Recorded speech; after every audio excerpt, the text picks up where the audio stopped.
सर्व एवं मकारदा युद्धामन्युश्च विक्रांता उत्तम विद्वान् सौभद्रो द्रौपदेयाश्च सर्व एव मकारदा युद्धामन्युश्च विक्रांता।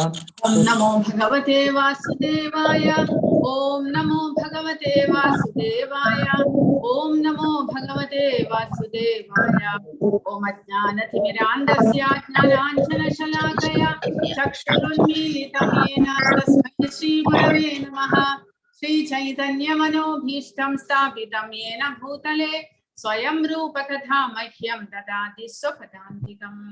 नमो ओम विष्णुपादाय कृष्णप्रेष्ठाय भूतले श्रीमते भक्तिवेदांत स्वामिनिति नामिने। नमस्ते सारस्वते देवे गौरवाणी प्रचारिणे निर्विशेष शून्यवादी पाश्चात्य देशतारिणे। जय श्री कृष्ण चैतन्य प्रभु नित्यानंद श्री अद्वैत गदाधर श्रीवासादि गौर भक्त वृंद।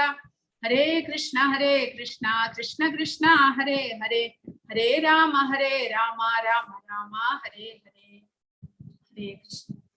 इन ईशोपनिषत् मंत्रम 11। जय श्री श्री राधा गोविंद की जय। जय श्रीला प्रभुपाद। അപ്പോ 9ാമത്തെ മന്ത്രത്തിൽ കൃഷ്ണനെ കുറിച്ച് അറിവില്ലാത്ത 2 തരം ആളുകളെ കുറിച്ച് ചർച്ച ചെയ്തു. കേവലം അജ്ഞരും ഭൗതിക പാണ്ഡിത്യത്തെ പിന്തുടരുന്നവരും.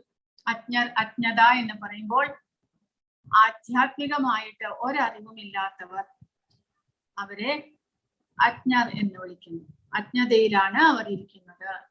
കൂടാതെ ഭൗതിക പാണ്ഡിത്യത്തെ പിന്തുടർന്ന് വളരെ വലിയ ശാസ്ത്രജ്ഞന്മാരും എല്ലാവരും ആകുന്നവർ, അവർക്കും ഭഗവാനെ കുറിച്ച് അറിവില്ലാത്തത് കൊണ്ട്, എല്ലാത്തിന്റെയും ഉടമസ്ഥാവകാശം താനാണ് എന്ന് ഭാവിക്കുന്നത് കൊണ്ട്, ഭഗവാനെ അവഗണിക്കുന്നത് കൊണ്ട് അവർ അജ്ഞതയുടെ അന്ധകാര മേഖലകളിലേക്ക് പതിക്കുന്നു എന്ന് പറയും.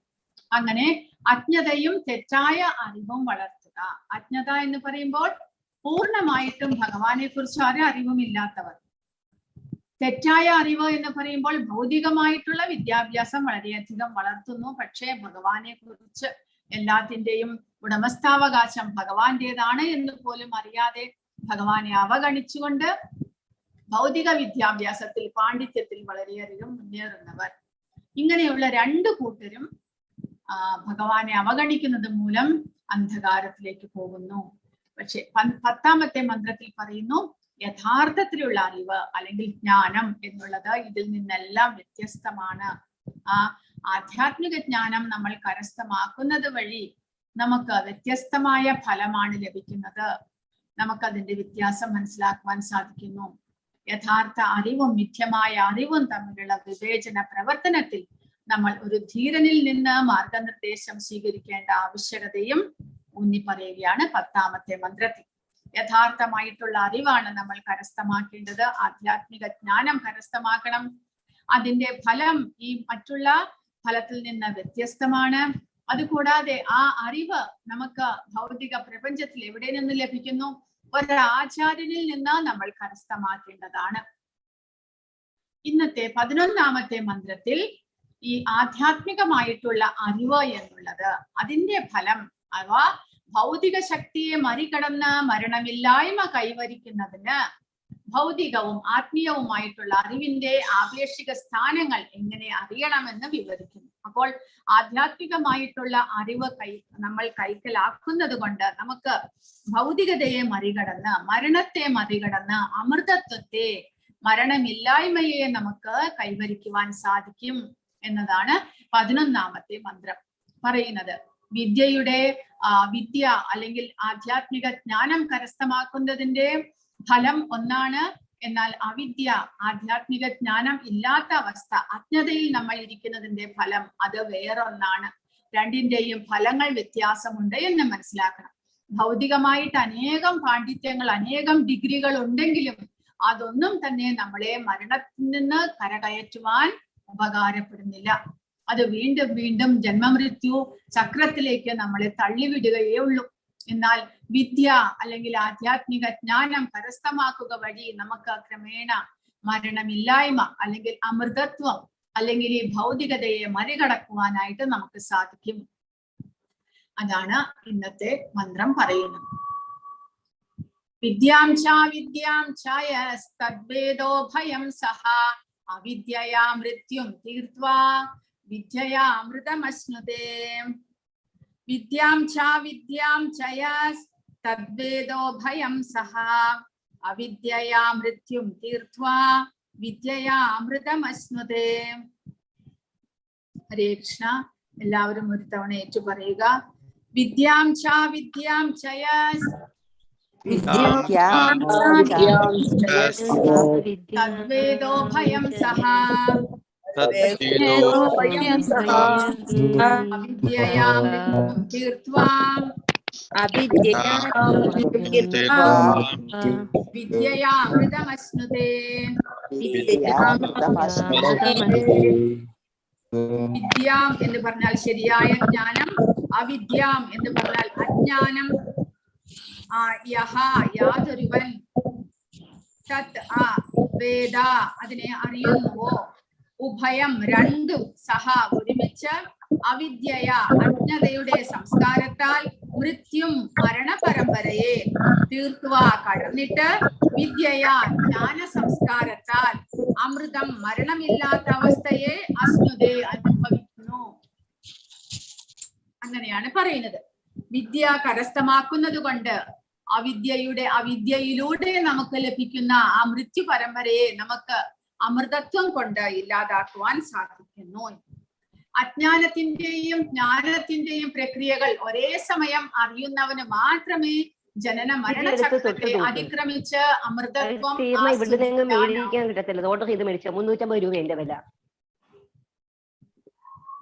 അപ്പോൾ അജ്ഞാനത്തിന്റെയും ജ്ഞാനത്തിന്റെയും പ്രക്രിയകൾ ഒരേ സമയം അറിയണം എന്നാണ് പറയുന്നത്. അതായത് ഭൗതികമായിട്ടുള്ള ജീവിതം നമ്മൾ നയിക്കുക വഴി നമ്മൾ എവിടേക്കാണ് നമ്മുടെ ലക്ഷ്യം ഉണ്ടാകുന്നത്, എന്നാൽ ആധ്യാത്മിക ജീവിതം നയിക്കുന്നത് വഴി നമ്മൾ എവിടേക്ക് മാറ്റപ്പെടുന്നു, നമ്മുടെ ലക്ഷ്യം എന്തായിരിക്കും.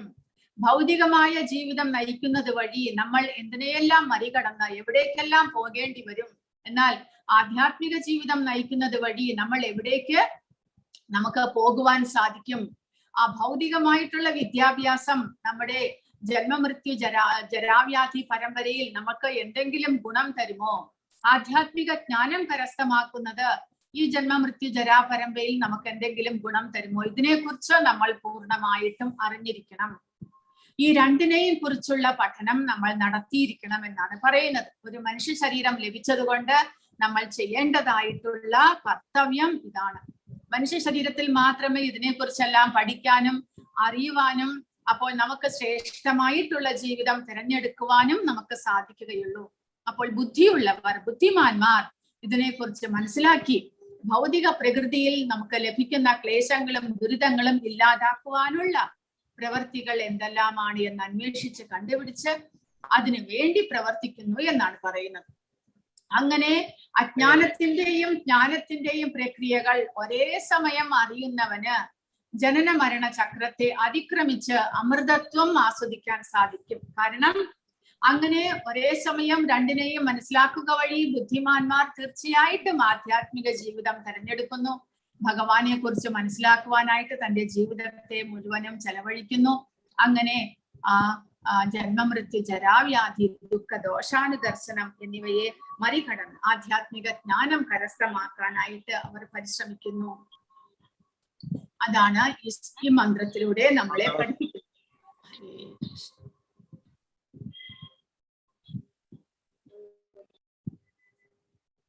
ജീവിതത്തെ കുറിച്ചുള്ള സമതുലിതമായ വീക്ഷണമാണ് വേണ്ടത്. ജീവിതത്തെ യഥാർത്ഥത്തിൽ നമ്മൾ മനസ്സിലാക്കണം. ഭൗതിക ജീവിതം എന്നുള്ളത് എങ്ങനെയാണ് തിട്ടപ്പെടുത്തിയിരിക്കുന്നത്? ഭൗതിക ജീവിതത്തിൽ നമുക്ക് സ്വതന്ത്രമായിട്ട് എന്തെങ്കിലും ചെയ്യാനായിട്ട് സാധ്യതയുണ്ടോ? നമ്മൾ ആരാണ് എന്ന് ആദ്യം മനസ്സിലാക്കണം. ഈ ശരീരമാണോ അല്ല വേറെ എന്തെങ്കിലും ആണോ എന്ന് ആദ്യമായിട്ട് മനസ്സിലാക്കണം. അപ്പോൾ ഈ മനുഷ്യ ശരീരം ഈ ജീവാത്മാവിന് ലഭിച്ചിരിക്കുന്നത് എന്തിനു വേണ്ടിയിട്ടാണ്? 84 ലക്ഷം ജീവരാശികൾ ഉണ്ടെങ്കിൽ അതിൽ ഒരു ജീവരാശി മാത്രമേ മനുഷ്യനായിട്ട് ഒരു മനുഷ്യ ശരീരം ലഭിക്കുന്നത് വളരെ കുറച്ചു പേർക്കും. ആ 84 ലക്ഷത്തിന്റെ ഒരു വിഭാഗം മാത്രമാണ് മനുഷ്യ ശരീരവും. അപ്പോൾ അങ്ങനെ എപ്പോഴോ നമുക്കൊരു മനുഷ്യ ശരീരം ലഭിക്കുമ്പോൾ അതുവഴി ഭഗവാൻ എന്താണ് ഉദ്ദേശിക്കുന്നത്? നമുക്ക് അനുഗ്രഹമായിട്ട്, ഭഗവാന്റെ അനുഗ്രഹമായിട്ട് ഒരു മനുഷ്യ ശരീരം ലഭിക്കുമ്പോൾ അതുവഴി ഭഗവാൻ നമുക്ക് അനുഗ്രഹം തന്നിരിക്കുന്നത് എന്തിനു വേണ്ടിയിട്ടാണ് എന്ന് മനസ്സിലാക്കണം. അങ്ങനെ ജീവിതത്തെ കുറിച്ച് സത്യത്തിൽ മനസ്സിലാക്കിക്കൊണ്ട് ആ മനുഷ്യ ശരീരത്തിന്റെ ശരിയായിട്ടുള്ള ഉപയോഗം നമ്മൾ നടത്തേണ്ടതാണ്. അല്ലാതെ ആഹാരനിദ്ര ഭയമൈഥുനം എന്നുള്ള മറ്റു മൃഗങ്ങളിലും നമുക്ക് ചെയ്യാൻ സാധിക്കുന്ന പ്രക്രിയകൾ മാത്രം മനുഷ്യ ശരീരം ലഭിച്ചിട്ടും നമ്മൾ ചെയ്യുകയാണെങ്കിൽ നമുക്ക് തീർച്ചയായിട്ടും ഈ ഭൗതിക പ്രപഞ്ചത്തിൽ തന്നെ വീണ്ടും വീണ്ടും ജനിക്കേണ്ടി വരും. കാരണം മൃഗങ്ങളുടെ ജീവിതവും മനുഷ്യ ജീവിതവും തമ്മിൽ എന്തെങ്കിലും ഒരു വ്യത്യാസം വേണ്ടേ? മനുഷ്യ ജീവിതത്തിലും മൃഗങ്ങൾ ചെയ്യുന്നത് പോലെ തന്നെയുള്ള പ്രക്രിയകൾ കുറച്ചും കൂടെ ഒരു എന്താ പറയുന്നത് പുരോഗമനമായിട്ടുള്ള അവസ്ഥയിൽ നമ്മൾ ചെയ്യുന്നു എന്ന് മാത്രം. അങ്ങനെ ചെയ്തത് കൊണ്ട് എന്താണ് വ്യത്യാസം ഉണ്ടാകുക? മൃഗങ്ങൾ കുറച്ചും കൂടെ ഓപ്പൺ ആയിട്ട് ഒരു എന്താ പറയുന്ന അവരൊരു ശ്രദ്ധയില്ലാതെ ഇതെല്ലാം ചെയ്യുമ്പോൾ നമ്മൾ ഒരു അടച്ചു പൂട്ടിയ വീട്ടിനുള്ളിൽ ഇതേപോലെ തന്നെ ആഹാരം നിദ്ര ഭയമൈഥുനം മാത്രം ചെയ്തുകൊണ്ടിരിക്കുന്നതിൽ അർത്ഥമില്ല. മനുഷ്യ ശരീരം എന്നുള്ളത് ദുർലഭമായിട്ട് ജനിക്കുന്നു, നമുക്ക് ലഭിക്കുന്നു, അതിനെ വേണ്ട വിധം ഉപയോഗപ്പെടുത്തേണ്ടതാണ്. അങ്ങനെ ജീവിതത്തെ കുറിച്ച് സമതുലിതമായിട്ടുള്ള വീക്ഷണം ആവശ്യമാണ്. നാം വിദ്യയുടെ പ്രക്രിയയിൽ ഏർപ്പെട്ടിരിക്കണം എന്ന ലോകത്തിന്റെ ദുരിതങ്ങൾ നമ്മളെ ഓർമ്മിപ്പിക്കുന്നു.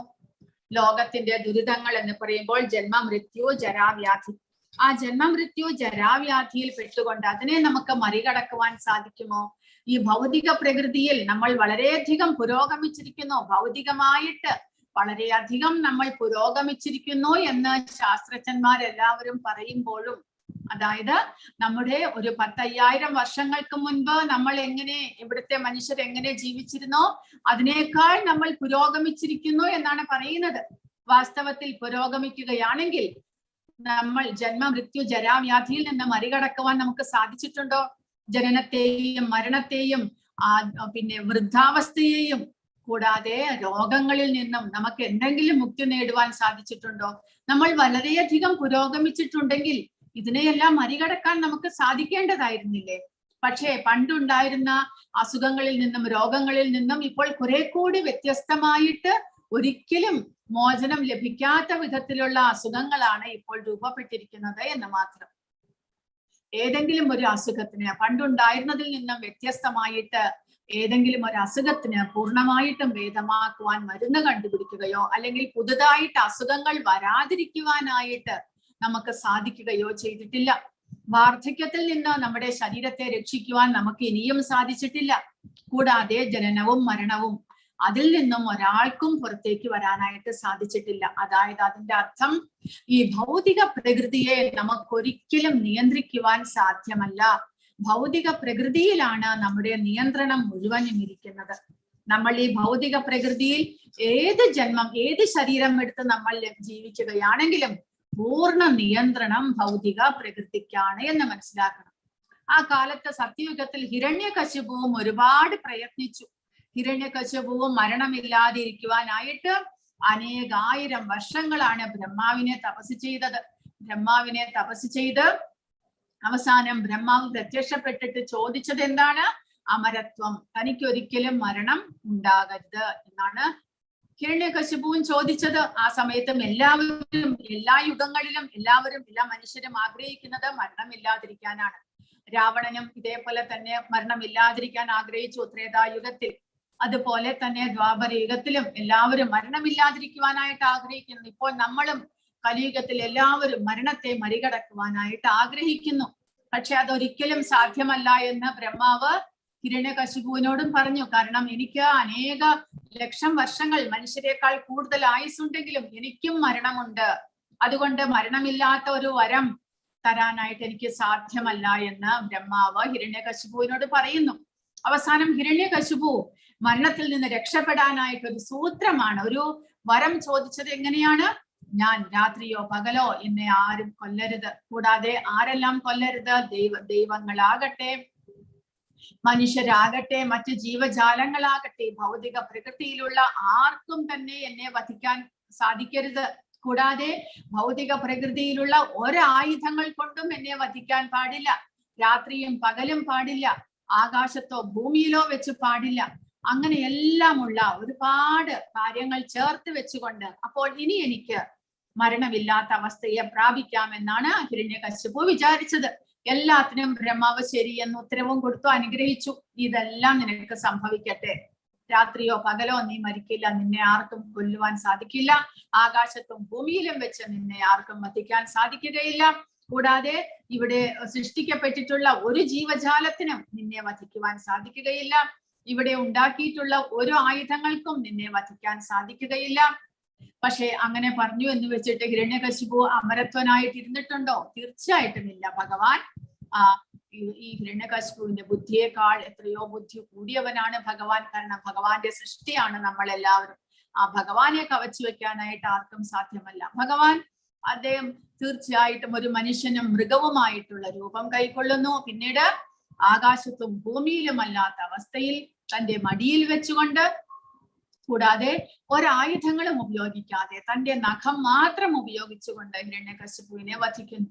അപ്പോൾ നമ്മൾ മനസ്സിലാക്കേണ്ടത് ഈ ഭൗതിക പ്രകൃതി എന്നുള്ളത് ഭഗവാന്റെ തന്നെ ശക്തിയാണ്. ആ ശക്തിയെ നമുക്ക് ഒരിക്കലും മറികടക്കുവാൻ സാധ്യമല്ല. അപ്പോൾ ഭൗതികമായിട്ട് നമ്മൾ അധികം പാണ്ഡിത്യം നേടി എന്നതുകൊണ്ടൊന്നും തന്നെ ഭൗതികമായിട്ടുള്ള ഒന്നിനെയും നമുക്ക് ഇല്ലാതാക്കുവാൻ സാധ്യമല്ല.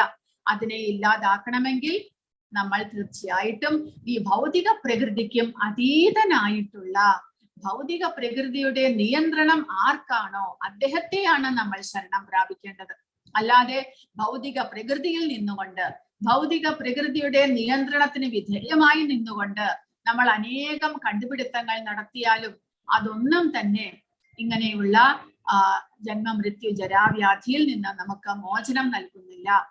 ആ മരണത്തെ അതിക്രമിക്കണമെങ്കിൽ, ഭൗതിക ക്ലേശങ്ങളിൽ നിന്ന് പുറത്തേക്ക് വരണമെങ്കിൽ ഭൗതിക പ്രകൃതിയുടെ തന്നെ നാഥനായിട്ടുള്ള ഭഗവാനെയാണ് നമ്മൾ ആശ്രയിക്കേണ്ടത്. പ്രഭുപാദ് ഇവിടെ പറഞ്ഞിരിക്കുന്നു, നിലനിൽപ്പിന് വേണ്ടിയുള്ള പോരാട്ടത്തിൽ ഒരു വഴിയിലൂടെ വിജയം കാണാൻ ശ്രമിക്കരുത് എന്ന് ശ്രീ ഈശോപനിഷത്ത് നമ്മോട് നിർദ്ദേശിക്കുന്നു. എല്ലാവരും നിലനിൽപ്പിന് വേണ്ടി പാടുപെടുന്നു, എന്നാൽ ആരെയും അതിക്രമിക്കാൻ അനുവദിക്കാത്ത കഠിനമാണ് ഭൗതിക പ്രകൃതിയുടെ നിയമങ്ങൾ. അനശ്വര ജീവിതം ആസ്വദിക്കാനായി ഒരുവൻ ഭഗവത് സന്നിധിയിലേക്ക് മടങ്ങിപ്പോകാൻ തയ്യാറാകണം. ഭഗവാനിലേക്ക് തിരിച്ചു പോകാൻ സാധിച്ചാൽ മാത്രമേ അമരത്വം അല്ലെങ്കിൽ മരണത്തെ നമുക്ക് കീഴടക്കുവാൻ സാധിക്കുകയുള്ളൂ. അപ്പോൾ അവിദ്യ മൂലം ഒരിക്കലും നമുക്ക് ഭഗവാനെ പ്രാപിക്കുവാൻ സാധ്യമല്ല. വിദ്യ കൈവശമാക്കുക, ജ്ഞാനത്തിലൂടെ ആധ്യാത്മിക ജ്ഞാനം കരസ്ഥമാക്കി ഉപനിഷത്തുകൾ, വേദാന്ത സൂത്രം, ഭഗവത്ഗീത, ശ്രീമദ് ഭാഗവതം, അതിൽ നിന്നെല്ലാം ഭഗവാനിലേക്ക് തിരിച്ചു പോകാനുള്ള വഴികൾ നമുക്ക് പഠിക്കുവാൻ സാധിക്കും. അങ്ങനെ പോസിറ്റീവ്, അതായത് നേരിട്ടുള്ള അറിവും നെഗറ്റീവ്, പരോക്ഷം എന്നിവ രണ്ടും ഉണ്ടായിരിക്കണം. അതായത് നേരിട്ടുള്ള അറിവ് എന്നുള്ളത് ആധ്യാത്മിക ജ്ഞാനത്തെ കുറിച്ചും നമ്മൾ മനസ്സിലാക്കണം. കൂടാതെ പരോക്ഷമായിട്ടുള്ള ഈ ഭൗതിക പ്രകൃതിയുടെ നിലനിൽപ്പിനെ കുറിച്ചും നമ്മൾ മനസ്സിലാക്കേണ്ടതാണ്. ഉദാഹരണത്തിന്, ജീവിതം മോശമാണ് എന്ന് നിങ്ങൾ കരുതുന്നുവെങ്കിൽ നിങ്ങൾ അതിനെ നിരാകരിക്കാൻ തുടങ്ങുകയും ഒരു അവ്യക്തിഗതവാദിയായി മാറുകയും ചെയ്യും. അപ്പോൾ അവ്യക്തിഗതവാദികളെ കുറിച്ചും നമ്മൾ മനസ്സിലാക്കണം. അത് ശരിയായിട്ടുള്ള വഴിയല്ല. അതായത് ഈ ഭൗതിക പ്രകൃതിയിൽ ഒരാൾക്ക് വളരെയധികം ക്ലേശങ്ങളും ദുരിതങ്ങളും മാത്രം ലഭിക്കുമ്പോൾ ഈ ശരീരത്തെ കുറിച്ചുള്ള അഭിപ്രായം പോകുന്നു. ശരീരം ഉള്ളത് കൊണ്ടാണ് ഇതെല്ലാം തനിക്ക് അനുഭവപ്പെടേണ്ടി വരുന്നത്.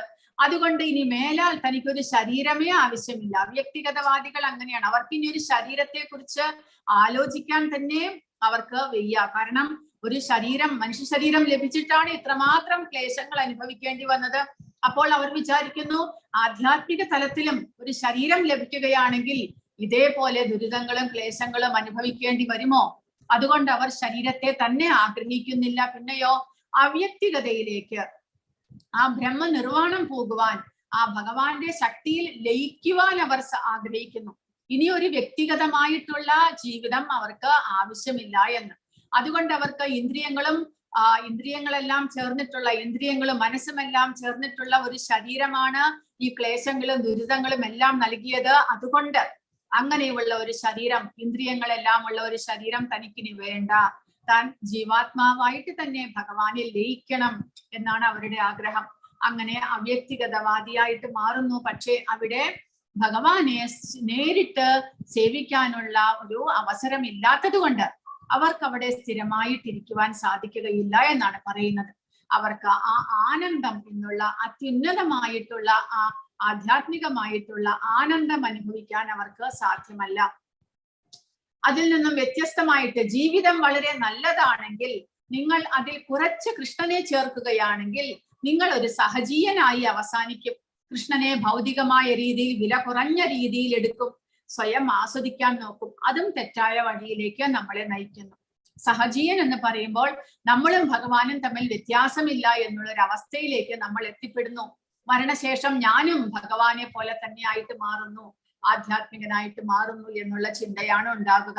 അതായത് വളരെ സുഖകരമായിട്ട് ഈ ഭൗതിക പ്രകൃതിയിൽ ജീവിക്കുകയും അപ്പോൾ അതിനോടൊപ്പം ആ ഭഗവാനെ പോലെ ജീവിക്കാൻ നമ്മൾ ആഗ്രഹിക്കുന്നു, ആസ്വദിച്ചുകൊണ്ട്. ആ അവസ്ഥയിൽ ശരീരം പോകുന്നതോടുകൂടി നമ്മൾ ഭഗവത് രൂപത്തിലേക്ക് പോകുകയാണ്, മാറ്റപ്പെടുകയാണ് എന്നാണ് അവരുടെ വിചാരം. അങ്ങനെയാകുമ്പോൾ എന്ത് സംഭവിക്കുന്നു? അത് സഹജീയ അവസ്ഥയാണ്. അതും നമ്മളെ വഴിതെറ്റിക്കുന്നു. ശരിയായിട്ടുള്ള നമ്മൾ ഭഗവത് അംശമായ ആത്മാവാണ് എന്നുള്ള അറിവിൽ നിന്നും നമ്മളെ വഞ്ചിക്കുന്നു. അതുകൊണ്ട് സമചിത്തത പുലർത്തുക, ഭൗതിക ജീവിതത്തിന്റെ വൈകല്യങ്ങൾ കാണുകയും അതിനെ മോശമായ ഇടപാടിന്റെ പരമാവധി പ്രയോജനം നേടലായി ഉപയോഗിക്കുകയും ചെയ്യുക. അതായത് ഭൗതിക പ്രപഞ്ചത്തിൽ ഉണ്ടാകുന്ന ദോഷഫലങ്ങൾ, ഭൗതിക പ്രപഞ്ചത്തിലെ ജീവിതത്തിന്റെ ദോഷഫലങ്ങളെ കുറിച്ച് നമ്മൾ പൂർണ്ണമായിട്ട് മനസ്സിലാക്കണം.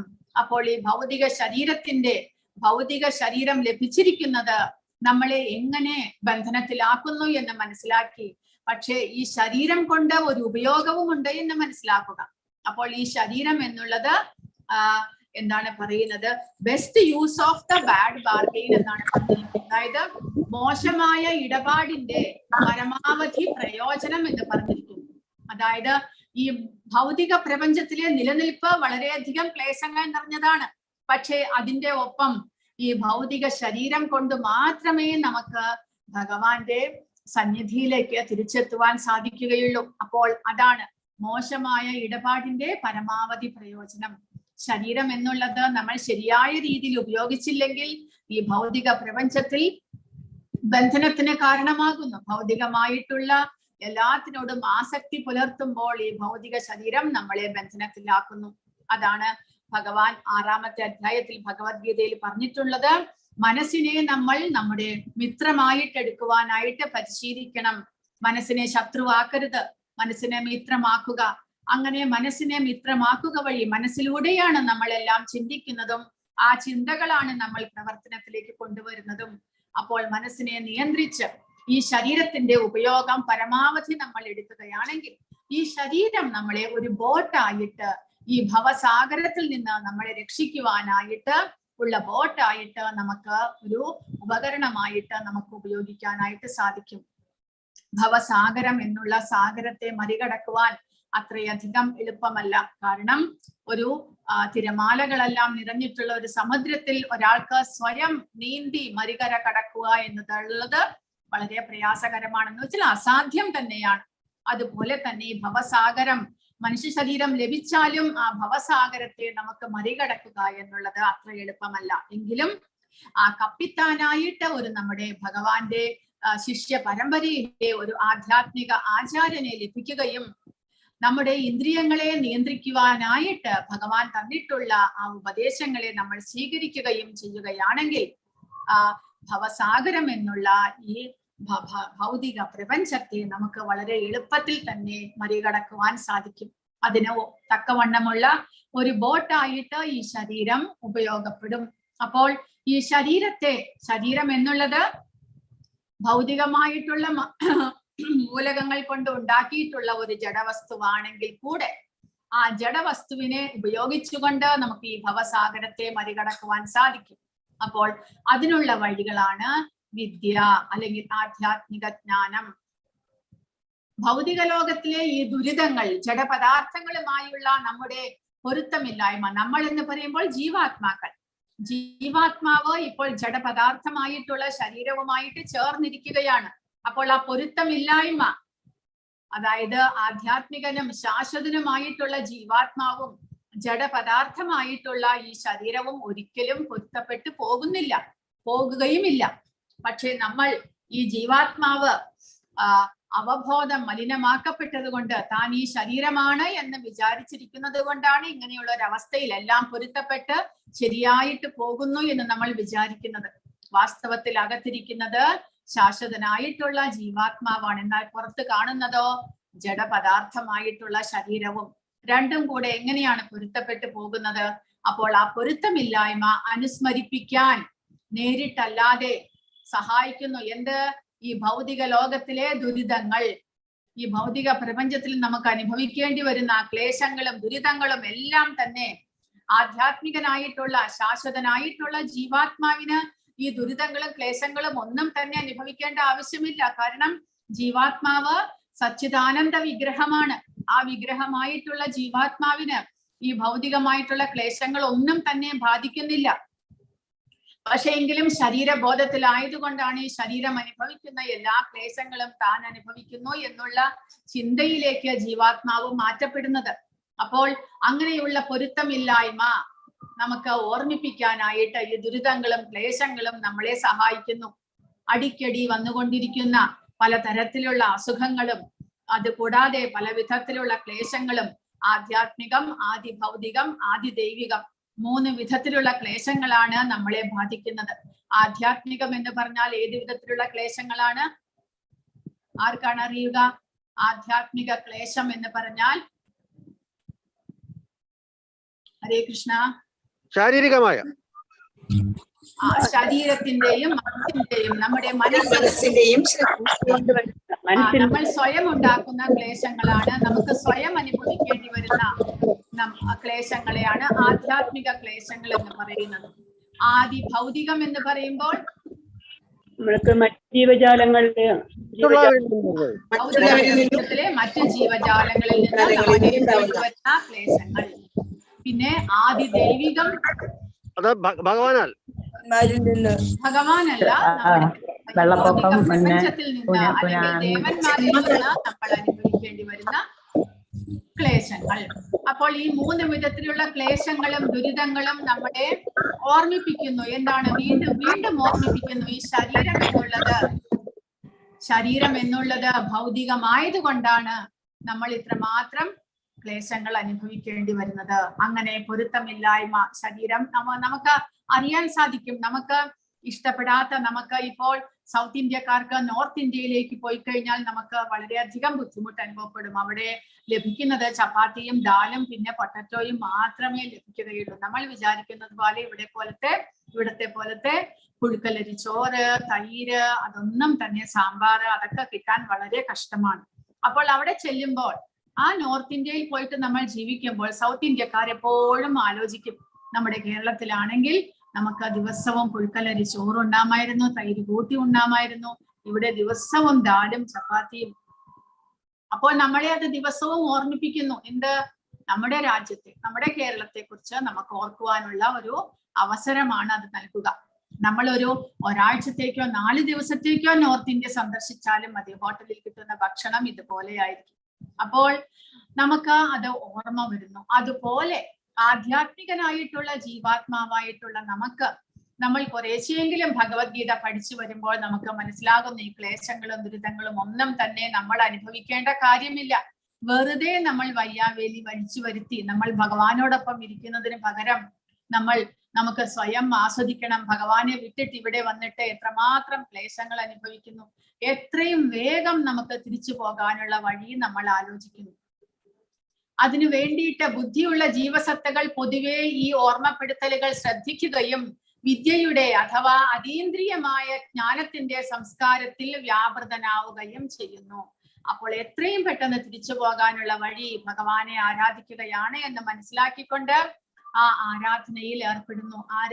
ബുദ്ധിയുള്ള ജീവസത്തകൾ ഇതിനെക്കുറിച്ച് മനസ്സിലാക്കുക വഴി ഭൗതിക പ്രപഞ്ചം എന്നുള്ളത് വെറും ക്ഷണികമായിട്ടുള്ള, ഇവിടെ ലഭിക്കുന്ന സുഖങ്ങളെല്ലാം തന്നെ ക്ഷണികമാണ്. അതൊന്നും തന്നെ ശാശ്വതമായിട്ട് നമ്മളെ കൊണ്ടുപോകുന്നില്ല. കാരണം അതെല്ലാം ശാരീരികമാണ് എന്ന് മനസ്സിലാക്കിക്കൊണ്ട് ശാശ്വതമായിട്ടുള്ള ആ ആനന്ദത്തെ കണ്ടെത്തുവാനായിട്ട് ഭഗവാനെ ആരാധിക്കുന്നു. അങ്ങനെ അതിനു വേണ്ടിയിട്ട് ഈ ശരീരം നമ്മളെ സഹായിക്കുന്നു. അപ്പോൾ ശരീരത്തെ നമ്മൾ ഒരിക്കലും അവഗണിക്കരുത്. അതാണ് അടുത്ത ഇതിൽ പറയുന്നത്. അതായത് ശരീരം എന്നുള്ളത് നമ്മളെ ആധ്യാത്മികതയിലേക്ക് നമ്മളെ എത്തിക്കാനുള്ള ഒരു ഉപകരണമായിട്ട്, ഒരു യന്ത്രമായിട്ട് പ്രവർത്തിക്കുന്നു. അതുകൊണ്ട് ശരീരത്തെ നമ്മൾ ഒരിക്കലും അവഗണിക്കരുത്. ശരീരം ഒരു ജഡവസ്തുവാണ്. അതുകൊണ്ട് അതിനെ പൂർണ്ണമായും അവഗണിച്ചു കഴിഞ്ഞാലോ നമുക്ക് ഈ ഭവസാഗരത്തെ മറികടക്കുവാനും സാധിക്കുകയില്ല. ബോട്ടില്ലാതെ നമ്മൾ എങ്ങനെ ഒരു സമുദ്രത്തെ മറികടക്കുവാൻ നമുക്ക് സാധിക്കും? ഒരു മെഷീൻ അല്ലെങ്കിൽ ഒരു ബോട്ട് അല്ലെങ്കിൽ ഒരു കപ്പൽ നമുക്ക് തീർച്ചയായിട്ടും വേണം ഒരു സമുദ്രത്തെ മറികടക്കുവാൻ. അപ്പോൾ ഭവസാഗരം എന്നുള്ള സമുദ്രത്തെ മറികടക്കാൻ നമ്മുടെ ഈ ശരീരം നമ്മളെ സഹായിക്കുന്നു. ശരീരത്തിന്റെ ഇന്ദ്രിയങ്ങൾ നമ്മളെ സഹായിക്കുന്നു. അപ്പോൾ ആ ഇന്ദ്രിയങ്ങളെ നമ്മൾ വേണ്ട വിധത്തിൽ, വേണ്ട വഴിയിലൂടെ നമ്മൾ തിരിച്ചുവിടണം. എങ്ങനെ? ഒരാചാര്യന്റെ നിർദ്ദേശപ്രകാരം അദ്ദേഹം കാണിക്കുന്ന വഴിയിലൂടെ നമ്മുടെ ഇന്ദ്രിയങ്ങളെ നമ്മൾ ഉപയോഗിച്ചു കഴിഞ്ഞാൽ തീർച്ചയായിട്ടും പരമമായിട്ടുള്ള സന്നിധിയിലേക്ക് നമുക്ക് പോകുവാൻ സാധിക്കും. അപ്പോൾ അതിനു വേണ്ടിയിട്ട് നമ്മൾ ഒരു പനിയുടെ നമുക്ക് ഒരു ജ്വരം അല്ലെങ്കിൽ എന്തെങ്കിലും ഒരു അസുഖം വന്നു കഴിഞ്ഞാൽ നമ്മൾ എന്ത് ചെയ്യുന്നു? നമുക്ക് ഭൗതികമാകുന്ന രോഗബാധ അല്ലെങ്കിൽ പനി മാറുമ്പോൾ മാത്രമേ യഥാർത്ഥ ഇന്ദ്രിയ ആസ്വാദനം സാധ്യമാകൂ. ഒരു രോഗിക്ക് വീണ്ടും ഇന്ദ്രിയ സുഖം ആസ്വദിക്കണമെങ്കിൽ ആരോഗ്യം വീണ്ടെടുക്കേണ്ടതുണ്ട്. ഇപ്രകാരം മനുഷ്യ ജീവിതത്തിന്റെ ലക്ഷ്യം ഭൗതിക രോഗം ഭേദമാക്കുക എന്നതാണ്. ഉദാഹരണം, സാധാരണ താപനില നിലനിർത്തണം, ആത്മീയവും ഭൗതികവുമായിട്ടുള്ള അറിവ് സമതുലിതമായിട്ടുള്ള പ്രവർത്തനം. അപ്പോൾ നമുക്ക് ഒരു ശരീരത്തിന് എന്തെങ്കിലും ഒരു അസുഖം വന്നു കഴിഞ്ഞാൽ ശരിയായിട്ടുള്ള ആഹാരം കഴിക്കാനോ അല്ലെങ്കിൽ ശരിയായ നിലയിൽ നമ്മുടെ ഇന്ദ്രിയങ്ങൾ കൊണ്ട് ശരിയായിട്ടുള്ള ആസ്വാദനങ്ങൾ നടത്തുവാനോ നമുക്ക് സാധിക്കുകയില്ല. പനി വരുമ്പോൾ നാവിന്റെ രുചിയെല്ലാം പോയിരിക്കുന്നു. കൂടാതെ നമുക്ക് വ്യത്യസ്തമായിട്ടുള്ള ആഹാരങ്ങൾ മാത്രമേ കഴിക്കുവാൻ സാധിക്കുകയുള്ളൂ. കൂടാതെ നമ്മൾ ഓൾമോസ്റ്റ് നമുക്ക് നടക്കാനോ മറ്റുള്ള പ്രവർത്തനങ്ങൾ ചെയ്യാനോ ഒന്നും സാധിക്കാതെ വരുന്നു. അപ്പോൾ ആ പനി മാറി, ശരീരത്തിന്റെ അസുഖം മാറിക്കഴിഞ്ഞാൽ മാത്രമേ പിന്നീട് നമുക്ക് മറ്റുള്ള ഇന്ദ്രിയങ്ങളെല്ലാം ഉപയോഗിച്ച് ശരിയായിട്ട് ഒരു സുഖജീവിതമായിട്ടുള്ള ജീവിതം നയിക്കുവാൻ സാധിക്കുകയുള്ളൂ. അതുപോലെ തന്നെ നമ്മൾ ഭവസാഗരത്തിൽ പെട്ടതുകൊണ്ട് നമ്മൾ ഇപ്പോൾ രോഗികളാണ് എന്നാണ് പറയുന്നത്. ആ രോഗികളായതുകൊണ്ട്, അതായത് ആത്മാവിന്റെ ശരിയായ അവസ്ഥയിലല്ല ഇപ്പോൾ നിൽക്കുന്നത്. ആത്മാവ് ഭൗതിക ശരീരം സ്വീകരിച്ചുകൊണ്ട് താൻ ആ ശരീരമാണ് എന്നുള്ള രോഗാവസ്ഥയിലാണ് ഇരിക്കുന്നത്. അപ്പോൾ ആ രോഗാവസ്ഥ മാറുവാൻ വേണ്ടിയിട്ട് എന്ത് ചെയ്യണം? അതിനു വേണ്ടിയിട്ട് സാധാരണ താപനില നിലനിർത്തണം. അതായത് ഒരു 98 ഡിഗ്രിയാണ് ഒരു ശരീരത്തിന്റെ താപനില എന്നുണ്ടെങ്കിൽ അതിനെ ഉയർത്തി ഒരു 107 ഡിഗ്രി ആക്കുക എന്നുള്ളതല്ല ശരിയായിട്ടുള്ള അവസ്ഥ.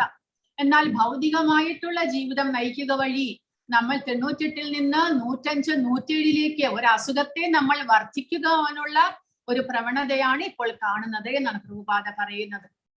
നേരെ മറിച്ച് ഒരു പനി വന്ന അവസ്ഥയിൽ ഒരു 101 ഡിഗ്രിയിൽ വളരെ നല്ല പനിയാണ്. ആ പനിയിൽ നിന്ന് നമ്മൾ കുറച്ച് നമ്മൾ ശരിയായിട്ടുള്ള നമ്മുടെ താപനിലയിലേക്ക് വരണം. അതായത് ഇപ്പോൾ നമ്മൾ രോഗഗ്രസ്തരാണ്, നമ്മൾ ഈ ശരീരമാണ് നമ്മൾ എന്നുള്ള അവബോധത്തിലാണ്. അപ്പോൾ അതിൽ നിന്ന് നമ്മൾ തിരിച്ച് നമ്മുടെ ശരിയായിട്ടുള്ള ഭഗവത് അംശമായ ആത്മാവാണ് ഞാൻ എന്നുള്ള അവസ്ഥയിലേക്ക് നമ്മൾ തിരിച്ചു വരണം. അതിനു പകരം വീണ്ടും ഈ പനി അല്ലെങ്കിൽ രോഗത്തെ വർദ്ധിപ്പിക്കാനുള്ള ഭൗതികമായിട്ടുള്ള ഇന്ദ്രിയാസ്വാദനങ്ങളിലേക്ക് നമ്മൾ പോകരുത് എന്നാണ് പറയുന്നത്. അതിന് അവിദ്യ അതിനെ നമ്മൾ സഹായിക്കുകയുള്ളൂ. എന്നാൽ നമ്മൾ ജ്ഞാനം സ്വീകരിച്ച് തിരിച്ച് നമ്മുടെ ശരീര ഊഷ്മാവ് ശരിയായിട്ടുള്ള നിലയിലേക്ക് കൊണ്ടുവരാൻ, അതായത് ആത്മാവിനെ അതിന്റെ ശരിയായ നിലയിലേക്ക് തിരിച്ചെത്തുവാനുള്ള പ്രവർത്തനങ്ങൾ നമ്മൾ നടത്തേണ്ടതാണ്. അതിന് ആത്മീയമായിട്ടുള്ള അറിവ് വളർത്തിയെടുക്കുവാനായിട്ട് നമ്മൾ ശ്രദ്ധിക്കണം. അപ്പോൾ ശരീരത്തെ നമ്മൾ സംരക്ഷിക്കണം ഇല്ല എന്നില്ല. കാരണം ശരീരമാണ് നമ്മളെ ഭഗവാന്റെ ധാമത്തിലേക്ക് നമ്മളെ എത്തുവാനായിട്ട് സഹായിക്കുക.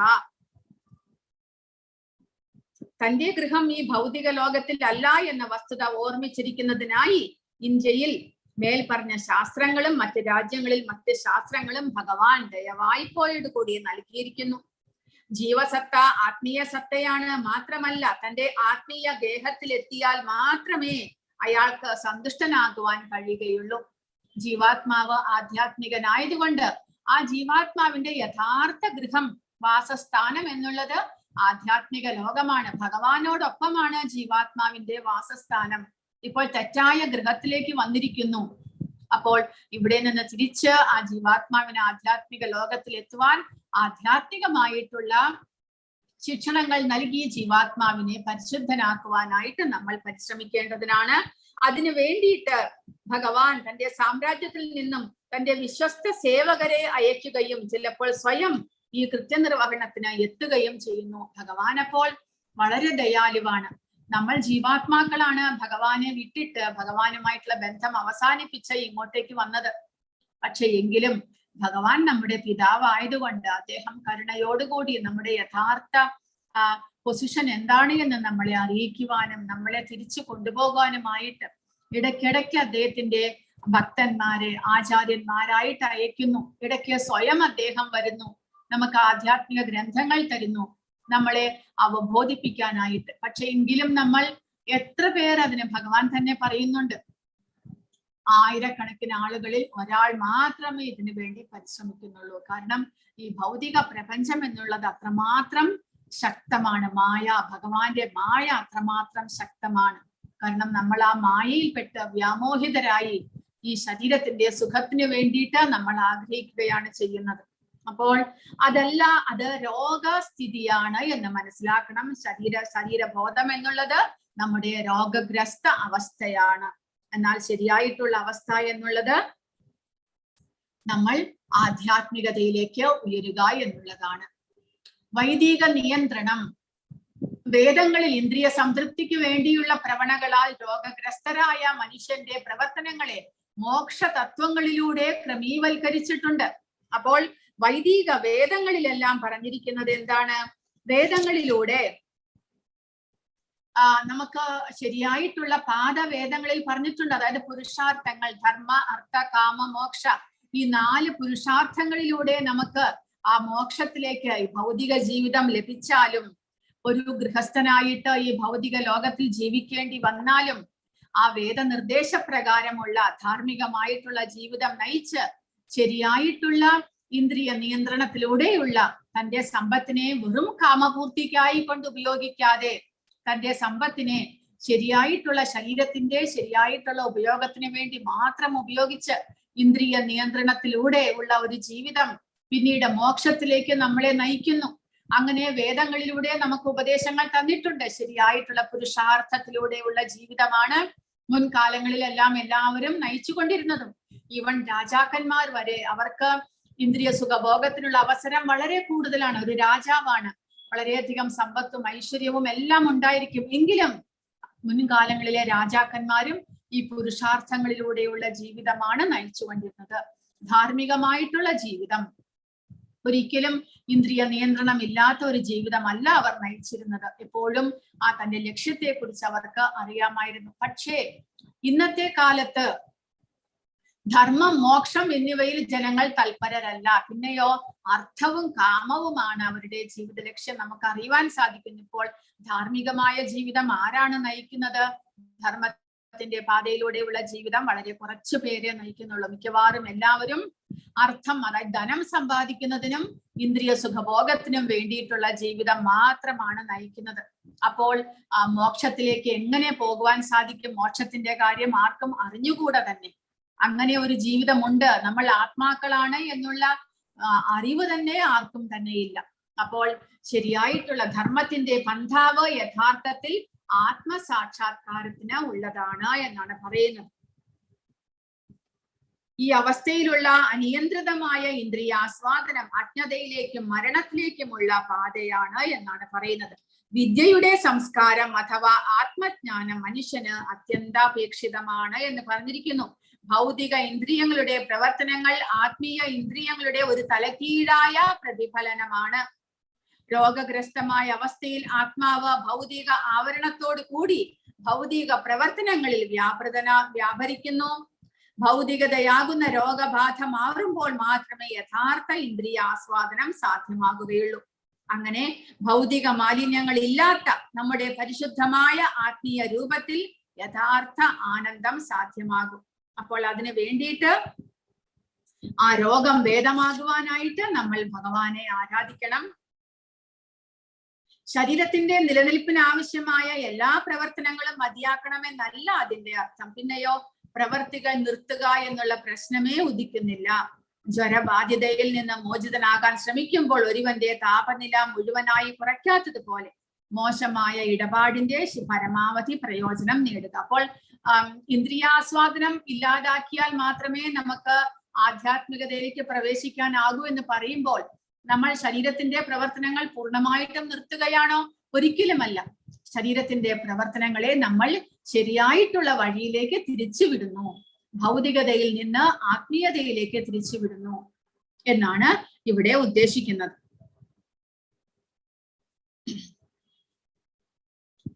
സാമ്പത്തിക വികസനം, അതായത് അർത്ഥം. അപ്പോൾ നമ്മൾ സ്വത്ത് സമ്പാദിക്കുക എന്ന് പറയുമ്പോൾ അത് ശരീരത്തെ നല്ല ആരോഗ്യാവസ്ഥയിൽ നിലനിർത്തുവാൻ മാത്രം വേണ്ടിയിട്ടുള്ള ധനം സമ്പാദിക്കുക. ആത്മീയ വിദ്യ സാക്ഷാത്കരിക്കാനായി ശരീരവും മനസ്സും ആരോഗ്യമായി നിലനിർത്തുക എന്നതാണ് ലക്ഷ്യം. അപ്പോൾ ശരീരത്തെ പൂർണ്ണമായിട്ടും അവഗണിക്കരുത്. പിന്നെയോ ശരീരവും മനസ്സും ആരോഗ്യമായിട്ട് നിർത്താൽ മാത്രമേ, ആ ബോട്ട് ശരിയാവണ്ണം പ്രവർത്തിച്ചാൽ മാത്രമേ ഒരു സമുദ്രത്തെ മറികടക്കുവാൻ സാധിക്കുകയുള്ളൂ. അതുപോലെ ശരീരം ആരോഗ്യമായിട്ടിരിക്കണം. എങ്കിൽ മാത്രമേ ഈ ഭവസാഗരത്തെ മറികടക്കുവാനായിട്ട് നമുക്ക് ആത്മീയ സാധനകളെല്ലാം ചെയ്യാനായിട്ട് നമുക്ക് സാധിക്കുകയുള്ളൂ. അപ്പോൾ അതിനുവേണ്ടി ശരീരത്തെ ശരിയായിട്ട് നിലനിർത്തേണ്ടതാണ്. വിദ്യയുടെയും അവിദ്യയുടെയും ഫലങ്ങൾ ഇനി എന്താണ്? വിദ്യയും അവിദ്യയും വ്യത്യസ്ത ഫലങ്ങൾ നൽകുന്നു. വിദ്യ അമർത്യത നൽകുന്നു, അവിദ്യ ബന്ധനം നൽകുന്നു. ഭൗതിക ജീവിതത്തിന്റെ കെണിയിൽ വീഴാതിരിക്കാൻ നാം വിദ്യയെയും അവിദ്യയെയും കുറിച്ച് ഒരുമിച്ച് മനസ്സിലാക്കണം. ഭൗതിക ലോകം എന്താണെന്ന് മനസ്സിലാക്കുവാൻ നമ്മൾ ശ്രമിക്കണം. അപ്പോൾ പ്രഭുപാദ പറഞ്ഞിട്ടുണ്ട്, എന്റെ അഭാവത്തിൽ നിങ്ങൾ പുസ്തകങ്ങൾ വായിച്ചുകൊള്ളൂ. ഞാൻ സംസാരിച്ചതും ഞാൻ പുസ്തകങ്ങളിൽ എഴുതിയതും എന്റെ പുസ്തകങ്ങൾ വായിച്ചുകൊണ്ട് നിങ്ങൾക്ക് എന്നോട് സത്സംഗം ചെയ്യാം. അപ്പോൾ വിദ്യ, ആത്മീയ ജ്ഞാനം ലഭിക്കുവാൻ പ്രഭുപാദരുടെ പുസ്തകങ്ങൾ ദിവസവും വായിക്കുക. ദിവസവും 1 മണിക്കൂറാണെങ്കിലും അദ്ദേഹത്തിന്റെ പുസ്തകങ്ങൾ വായിച്ച് നമ്മൾ അറിവ് സമ്പാദിക്കണം എന്ന് അദ്ദേഹം പറഞ്ഞിട്ടുണ്ട്. അപ്പോൾ അതുവഴി ആ പ്രഭുപാദരുമായിട്ട് നമുക്ക് സത്സംഗത്തിൽ ഏർപ്പെടുവാൻ സാധിക്കും. ഇനി അവിദ്യ ഇവിടെ കൊടുത്തിരിക്കുന്നു. ഒരു ന്യൂയോർക്ക് ടൈംസിലെ ഒരു ആർട്ടിക്കിൾ ആണ് ഇവിടെ കൊടുത്തിരിക്കുന്നത്. അവർ പറയുകയാണ്, ഞങ്ങൾ വിചാരിച്ചു ഞങ്ങൾക്ക് ഇതിനെ നിയന്ത്രിക്കുവാൻ സാധിക്കുമെന്ന്. അതായത് ഈ ഇപ്പോഴത്തെ ഇലക്ട്രോണിക് ആയിട്ട് നമ്മുടെ ഭൗതിക പുരോഗമനങ്ങളെ കുറിച്ചുള്ള കാര്യമാണ് പറയുന്നത്. ഇപ്പോൾ ഇലക്ട്രോണിക് ഡിവൈസ് കണ്ടമാനം കണ്ടുപിടിച്ചിരിക്കുന്നു. മൊബൈല്, മറ്റുള്ള ലാപ്ടോപ്പ് മുതലായിട്ടുള്ള കാര്യങ്ങളെല്ലാം, അതെല്ലാം തന്നെ പക്ഷേ മനുഷ്യൻ ശരിയാവണ്ണം ഉപയോഗിച്ചില്ല എന്നുണ്ടെങ്കിൽ അതെല്ലാം തന്നെ നമ്മുടെ അധപ്പതനത്തിലേക്ക് നമ്മളെ നയിക്കുകയുള്ളൂ. ഇപ്പോൾ കുട്ടികളെല്ലാം വളരെ ചെറുപ്പത്തിലെ തന്നെ അവരുടെ സ്വഭാവം, സംസ്കാരം ചീത്തയാകുന്നതിന്റെ കാരണം ഈ ഇലക്ട്രോണിക് ഡിവൈസസ് വേണ്ടവണ്ണം ശരിയായിട്ട് ഒരു നിയന്ത്രിതമല്ലാത്ത അളവിൽ ഉപയോഗിക്കുന്നതാണ്. അതാണ് അവർ ഇവിടെ കുറിച്ചിരിക്കുന്നത്. തലച്ചോറിന്റെ പ്ലഷർ ഏരിയയിലേക്ക്, അതായത് സുഖം അന്വേഷിച്ചു കൊണ്ടുള്ള ഒരു ജീവിതമാണ് ഈ ഇലക്ട്രോണിക് ഡിവൈസ് മൂലം കുട്ടികൾ ഉപയോഗിക്കുന്നത്. അതുവഴി അവർക്ക് സന്തോഷത്തിലേക്ക്, അതായത് എന്താണത്, അവരുടെ സ്വഭാവം ചീത്തയാകുന്നു എന്ന് അവർക്ക് മനസ്സിലാകുന്നില്ല. പക്ഷേ ആ മൊബൈലും മറ്റുള്ള ഡിവൈസസും എല്ലാം ഉപയോഗിച്ചുകൊണ്ട് അവർ അവരുടെ സമയം മുഴുവനും അതിലെ കളികളിലൂടെ എല്ലാം അവർ വ്യർത്ഥമാക്കുകയാണ് ചെയ്യുന്നത്. അപ്പോൾ അതെന്ത് സംഭവിക്കുന്നു? ഇത് ഒരു ക്രാക്ക് കൊക്കൈൻ മാതിരിയാണ്, അതുപോലെയാണ് ഇത് പ്രവർത്തിക്കുന്നത് എന്നാണ് ഇവർ പറയുന്നത്. അതായത്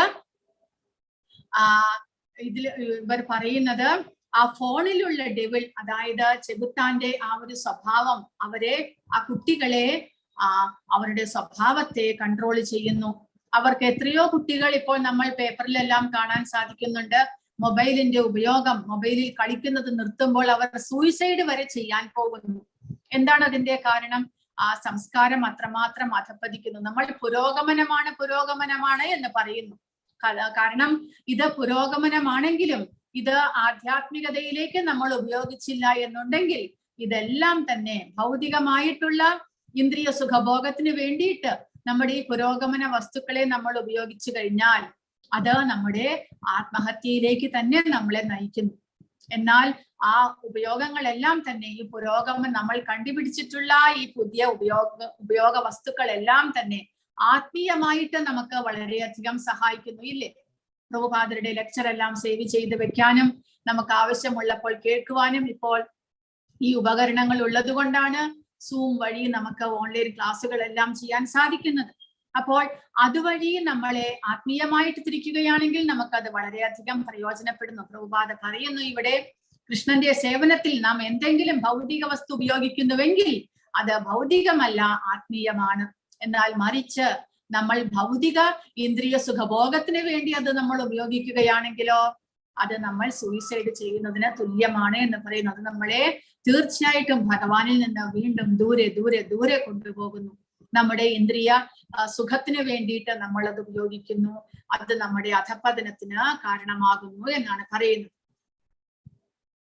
അപ്പോൾ അതിന് വേണ്ടിയിട്ട് ഇവിടെ ഇപ്പോൾ പറഞ്ഞത് ഭൗതിക ജീവിതത്തിന്റെ കെണിയിൽ വീഴാതിരിക്കാനായിട്ട് വിദ്യയെയും അവിദ്യയെയും നമ്മൾ വേർതിരിച്ച് മനസ്സിലാക്കണം. ആത്മീയ ജ്ഞാനം എന്നാൽ എന്താണ്, ഭൗതിക ജ്ഞാനം എന്നാൽ എന്താണ്, ഭൗതികത എന്നാൽ എന്താണ് എന്ന് ശരിയായി മനസ്സിലാക്കിയില്ലെങ്കിൽ നമ്മൾ ഈ ഭൗതികതയുടെ ആ മോഹവലയത്തിൽ പെട്ടുകൊണ്ട് നമ്മൾ അതിൽ അധപ്പതിക്കാനായിട്ട് ഇടയുണ്ട്. ഒരു തവണ അതിൽ വീണു കഴിഞ്ഞാൽ പിന്നീട് കരകയറുക എന്നുള്ളത് വളരെയധികം കഷ്ടമാണ്.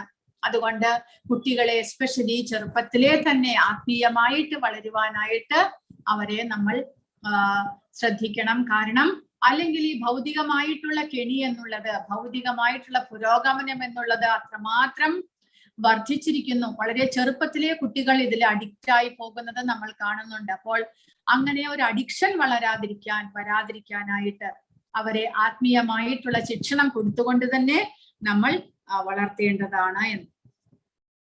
അപ്പോൾ ശ്രീരൂപ ഗോസ്വാമിയുടെ ഭക്തിരസാമൃത സിന്ധുവിൽ വിദ്യയുടെ ലക്ഷ്യത്തിലേക്കുള്ള സുനിശ്ചിതമായ പാതയെക്കുറിച്ച് വ്യക്തമായിട്ട് വിവരിച്ചിട്ടുണ്ട് എന്ന് പ്രഭുപാദ പറഞ്ഞിരിക്കുന്നു.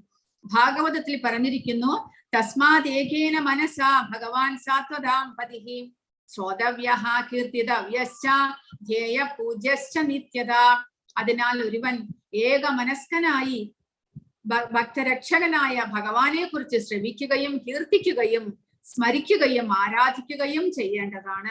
കാരണം അതുമാത്രമേ നമ്മളെ ആധ്യാത്മികതയിലേക്ക് നയിക്കുകയുള്ളൂ, മോക്ഷത്തിലേക്ക് നയിക്കുകയുള്ളൂ, ശാശ്വതമായ പദത്തിലേക്ക് നയിക്കുകയുള്ളൂ, ജീവാത്മാവിനെ തന്റെ വാസസ്ഥാനത്തേക്ക് എത്തിക്കുകയുള്ളൂ. അതായത് ഭഗവാൻ ഏകേന മനസ, ഭഗവാൻ സാത്വതാം പതിഹി ശ്രോതവ്യഃ കീർത്തിതവ്യശ്ച സ്മർധ്യേയ പൂജ്യശ്ച നിത്യത. അല്ല എന്നുണ്ടെങ്കിൽ നമ്മൾ ഈ ധാർമ്മികമായിട്ടുള്ള ജീവിതം നയിച്ചില്ല എന്നുണ്ടെങ്കിൽ ഈ ധർമ്മം നമ്മൾ ധനസമ്പാദനത്തിനായിട്ടാണ് ഉപയോഗിക്കുന്നത് എന്നിവിടെ പ്രഭുപാദ പറയുന്നു. ഇപ്പോഴത്തെ കാലത്ത് ധർമ്മം എന്നുള്ളത് ധനസമ്പാദനത്തിനായിട്ട് ഉപയോഗിക്കുന്നു. നമുക്കറിയാം, ഇപ്പോൾ അമ്പലങ്ങളിൽ പോകുന്നതും വളരെ പൂജകളെല്ലാം കഴിക്കുന്നതും എല്ലാം തന്നെ ധാർമ്മികമായിട്ടുള്ള നമ്മുടെ ജീവിതമാണ്. പക്ഷെ ഇപ്പോഴത്തെ അവസ്ഥയിൽ അതെല്ലാം ധനം സമ്പാദിക്കാനുള്ള ഒരു വഴിയായിട്ട് മാറിയിരിക്കുന്നു. അമ്പലങ്ങളാകട്ടെ അല്ലെങ്കിൽ മറ്റുള്ള പൂജകളാകട്ടെ, നമ്മൾ വീട്ടിലൊരു പൂജ ചെയ്യാനായിട്ട് പുറപ്പെട്ടു കഴിഞ്ഞാലായിട്ട് അത് ചെയ്യുന്നവർ ആദ്യം കണക്ക് പറയുന്നത് ഇപ്പോൾ കൊട്ടേഷൻ ആയിട്ടുണ്ട്. ഒരു പൂജ എന്തെങ്കിലും, നമ്മളൊരു വിവാഹമാകട്ടെ, ഒരു ഉപനയനമാകട്ടെ, അതുപോലെ എന്തെങ്കിലും ഒരു ഹോമങ്ങൾ പൂജകളെല്ലാം പറഞ്ഞു കഴിഞ്ഞാൽ അതൊരു കൊട്ടേഷൻ മാതിരി ഇത്ര പാക്കേജ് ആണിപ്പോൾ. കാരണം അതെല്ലാം തന്നെ ധനം സമ്പാദിക്കാനുള്ള ഒരു വഴിയായിട്ട് മാറിയിരിക്കുന്നു. ആധ്യാത്മികമായിട്ട് നമ്മളെ ഉയർത്താനും നമ്മുടെ ഭൗതിക ക്ലേശങ്ങളും ദുരിതങ്ങളും മാറ്റുവാനുമായിട്ടുള്ള ഒരു ചടങ്ങായിരുന്നു പണ്ട് ഇതേപോലെ യജ്ഞങ്ങളും ഹോമങ്ങളും പൂജകളും എല്ലാം നമ്മൾ നടത്തുന്നത്. അതിലൂടെ ഭഗവാനെ സന്തോഷിപ്പിക്കാനായിട്ട് നമ്മൾ പരിശ്രമിക്കാൻ ഭഗവാൻ പറഞ്ഞിട്ടുണ്ട്. യജ്ഞം എന്നുള്ളത് ഭഗവാനെ നമ്മുടെ പ്രവർത്തനങ്ങളെല്ലാം യജ്ഞമായിട്ട് ചെയ്യുക. അപ്പോൾ അങ്ങനെയുള്ള ചടങ്ങുകളെല്ലാം പക്ഷെ ഇപ്പോൾ അവർക്ക്, പൂജാരിമാർക്ക് ധനം സമ്പാദിക്കാനുള്ള ഒരു വഴിയായിട്ട് മാറിയിരിക്കുന്നു. അത്രമാത്രം അധപ്പതിച്ചിരിക്കുന്നു. അപ്പോൾ ധാർമ്മികമായിട്ടുള്ള ജീവിതം എന്നുള്ളത് കുറഞ്ഞിരിക്കുന്നു. പിന്നെയോ അർത്ഥവും കാമവും മാത്രമായിട്ട് മാറിയിരിക്കുന്നു എന്നാണ് പ്രഭുപാദ ഇവിടെ പറയുന്നത്. അർത്ഥവും കാമവുമാണ് അവരുടെ ജീവിത ലക്ഷ്യം. ഇവ നേടാനായി ധർമ്മം ഉപയോഗിക്കാമെന്ന് അവർ കരുതുന്നു. അങ്ങനെ മരണശേഷം കൂടുതലായി ഇന്ദ്രിയ സുഖം സ്വർഗത്തിൽ ഉറപ്പുവരുത്തുന്നതിന് വേണ്ടി ചില മതപരമായ ചടങ്ങുകൾ അനുഷ്ഠിക്കുന്നു. അപ്പോൾ ആ സ്വത്ത് സമ്പാദിക്കാനായിട്ട് നമ്മൾ ഭഗവത്ഗീതയിലൂടെ പഠിച്ചിട്ടുണ്ട്. പുണ്യം നമ്മൾ യജ്ഞങ്ങളും ദാനങ്ങളും തപസ്സുമെല്ലാം ചെയ്യുന്നത് പുണ്യകർമ്മമാണ്. അതുവഴി നമുക്ക് സ്വർഗത്തിലേക്ക് ഉയരുവാൻ സാധിക്കും. അപ്പോൾ അതിനു വേണ്ടിയിട്ടുള്ള ചില ചടങ്ങുകൾ മാത്രമായിട്ട് ഈ ചടങ്ങുകളെല്ലാം മാറിയിരിക്കുന്നു. അല്ലാതെ ധാർമ്മികമായിട്ട് നമ്മുടെ ജീവിതത്തെ മെച്ചപ്പെടുത്തുവാനും ആത്മീയ ജ്ഞാനം വളർത്തുവാനുമായിട്ടുള്ള ചടങ്ങല്ല അത്. പിന്നെയോ അത് ചെയ്യുന്നവർക്ക് കാശ് സമ്പാദിക്കാനും ആരാണോ അത് ചെയ്യിക്കുന്നത് അവർക്ക് പുണ്യം നേടാനും മാത്രമുള്ള ചടങ്ങായിട്ട് ഇതെല്ലാം തന്നെ മാറിയിരിക്കുന്നു. പക്ഷേ ശരിയായിട്ട് ജീവാത്മാവിനെ വിദ്യ അല്ലെങ്കിൽ ജ്ഞാനം കരസ്ഥമാക്കുന്നത് മാത്രമേ ജീവാത്മാവിനെ ശാശ്വതത്വത്തിലേക്ക് നയിക്കുകയുള്ളൂ എന്ന് മനസ്സിലാക്കണം. അതിനുള്ള ഒരേ ഒരു വഴി ഭഗവാനെ ആരാധിക്കുക എന്ന് മാത്രമാണ്. ധർമ്മം, അർത്ഥം, കാമം എന്നിവ ഭക്തിയുടെ ഭഗവത് സേവനം നേടാൻ ലക്ഷ്യമാക്കിയുള്ളതല്ലാത്ത പക്ഷം അവ കേവലം അവിദ്യയുടെ വ്യത്യസ്ത രൂപങ്ങൾ മാത്രമാണ് എന്നാണ് പ്രഭുപാദ പറയുന്നത്. അപ്പോൾ ഭൗതികതയുടെ വ്യത്യസ്ത രൂപങ്ങളായിട്ട് അവ മാറുന്നു. ധർമ്മം, അർത്ഥം, കാമം എന്നുള്ളത് മോക്ഷത്തിലേക്ക്, ഭൗതികതയിൽ നിന്നുള്ള മോചനത്തിലേക്ക് അവ നമ്മളെ നയിക്കുന്നില്ല എന്നുണ്ടെങ്കിൽ അവയെല്ലാം തന്നെ ഭൗതികതയുടെ പുതിയ പുതിയ രൂപങ്ങൾ മാത്രമാകുന്നു എന്നാണ് പറയുന്നത്. ഹരേ കൃഷ്ണ. അപ്പോൾ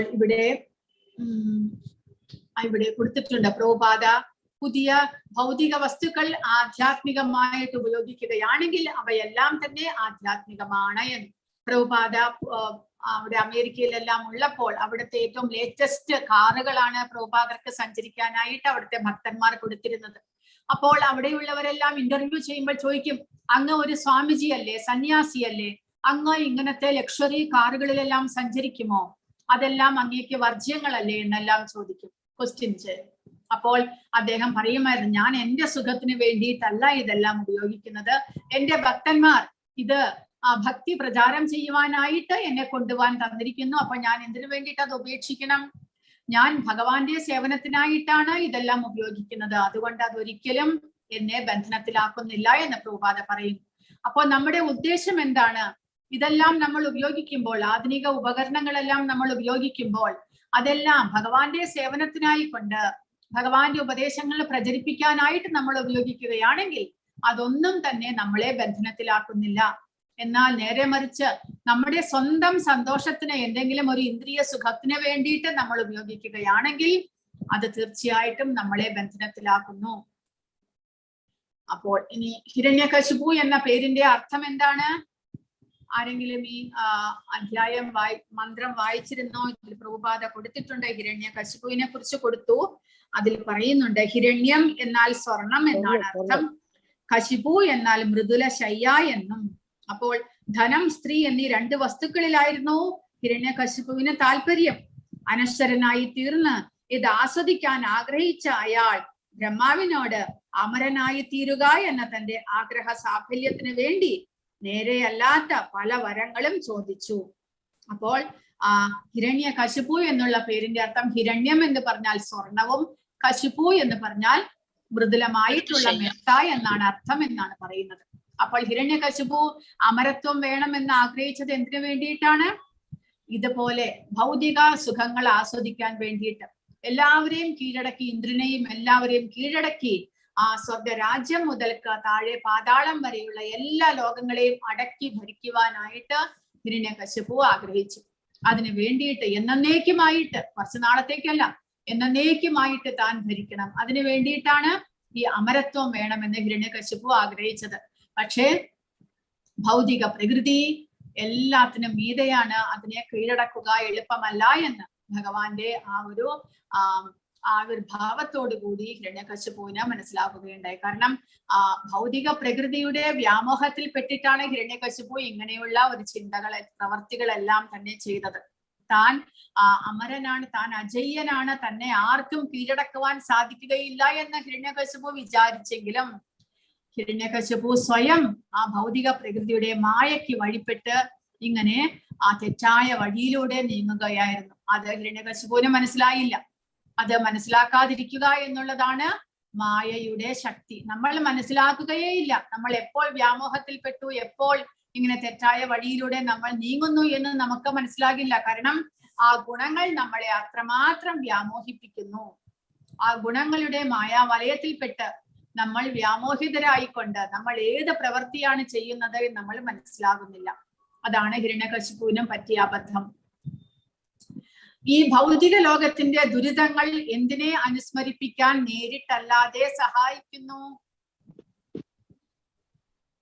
ഹരേ കൃഷ്ണ. ഇപ്പോൾ നമ്മൾ പഠിച്ചതേ ഉള്ളൂ. ഭൗതിക ലോകത്തിന്റെ ദുരിതങ്ങൾ എന്തിനെ അനുസ്മരിപ്പിക്കുന്നു? നമ്മളെ, നമ്മുടെ ഹരേ കൃഷ്ണ ഭഗവാനെ കുറിച്ചും ഭഗവാനടുത്തേക്ക് തിരിച്ചു പോകാനുള്ളതിനെ കുറിച്ചും. അല്ല, ഇത് ഇവിടെ കൊടുത്തിരിക്കുന്നു. നോക്കൂ, ജഡപദാർത്ഥങ്ങളുമായുള്ള നമ്മുടെ, അതായത് ആത്മാവിന്റെ പൊരുത്തമില്ലായ്മ അനുസ്മരിപ്പിക്കാൻ നേരിട്ടല്ലാതെ സഹായിക്കുന്നു. ഈ ദുരിതങ്ങൾ, ഭൗതിക ലോകത്തിലെ ദുരിതങ്ങൾ നമ്മളെ അങ്ങനെ, നമ്മുടെ ഈ ശരീരത്തിനാണ് ക്ലേശങ്ങളെല്ലാം തന്നെ വരുന്നത്. അപ്പോൾ നമ്മൾ അതെല്ലാം അനുഭവിക്കുന്നു. അപ്പോൾ ശരിയായിട്ട് ബുദ്ധിയുള്ളവർക്ക്, ഞാൻ എന്തിനു വേണ്ടിയിട്ട് നമ്മൾ വിചാരിക്കും, ഈ ജന്മത്തിൽ ഞാൻ തെറ്റൊന്നും തന്നെ ചെയ്തിട്ടില്ല എന്നില്ല, എന്നാലും എനിക്ക് എത്രമാത്രം കഷ്ടപ്പാടുകളാണ് അനുഭവിക്കേണ്ടി വരുന്നത്. അപ്പോൾ നമ്മൾ സ്വയം ചിന്തിക്കുന്നു, എന്തായിരിക്കും അതിന്റെ കാരണം? അങ്ങനെയാണ് നമ്മൾ ആത്മീയമായിട്ട് പോകുന്നത്. കാരണം ഈ ജന്മത്തിൽ നമ്മുടെ ഓർമ്മയുള്ള അടുത്തോളം നമ്മൾ എല്ലാം ശരിയായ നേരായ വഴിക്കാണ് പോയിരിക്കുന്നത്. നമ്മൾ എല്ലാവരെയും സഹായിച്ചിട്ടേ ഉള്ളൂ, നമ്മൾ ആർക്കും ദോഷമൊന്നും ചെയ്തിട്ടില്ല. എങ്കിലും നമുക്ക് ദുരിതങ്ങൾ അനുഭവിക്കേണ്ടി വരുന്നു. അതിന്റെ കാരണം എന്താണ്? അപ്പോൾ നമ്മൾ അന്വേഷിച്ചു പോകുന്നു. അങ്ങനെയാണ് ആധ്യാത്മികതയിലേക്ക് എത്തുക. ആധ്യാത്മികതയിലേക്ക് എത്തുമ്പോഴാണ് നമുക്ക് മനസ്സിലാകുന്നത്, മുൻ ജന്മങ്ങളിലെ കർമ്മഫലമാണ് നമ്മളെ ഇങ്ങനെ ക്ലേശപ്പെടുത്തുന്നത് എന്ന്. അപ്പോൾ അതിന് കാരണം കർമ്മഫലം നമുക്ക് എങ്ങനെ വരുന്നു? നമ്മൾ ഈ ജന്മത്തിലല്ലേ ഈ ശരീരം ലഭിച്ചിരിക്കുന്നത്. അപ്പോൾ മുൻ ജന്മങ്ങളിലെ കർമ്മഫലം നമുക്ക് എങ്ങനെ വരുന്നു?